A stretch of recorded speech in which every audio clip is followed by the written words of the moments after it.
হাই, আজি আমাৰ ঘৰত ইলচা মাছ আনিছিল। 3টা ইলচা মাছ আজি এতিয়া মই কাটি আছোঁ, মানে বাকলিবিলাক গুচাই আছোঁ।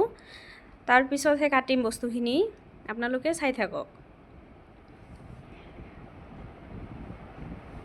এয়া এতিয়া মই কাটা আৰম্ভ কৰিলোঁ। আজি কেঁচি দি কাটি আছোঁ মই, অলপ নিউ ষ্টাইলত। এই পৰিয়ে যায়, পিছল যে বস্তুটো মাছবিলাক, সেইকাৰণে।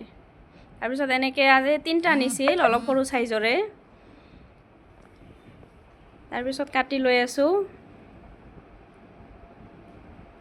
তাৰপিছত এতিয়া আৰু মই ছুৰী দি কাটি আছোঁ আজি অলপ নিউ ষ্টাইলত।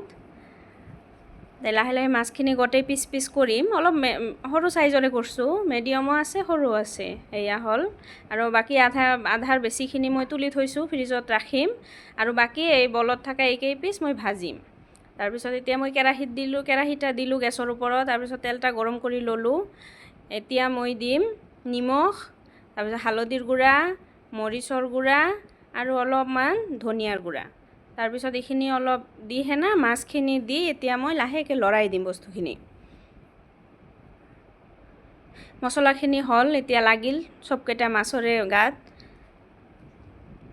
তাৰপিছত অলপ লাহে লাহে একদম গেছটো মানে ল' আঁচত দি ভাজি আছোঁ।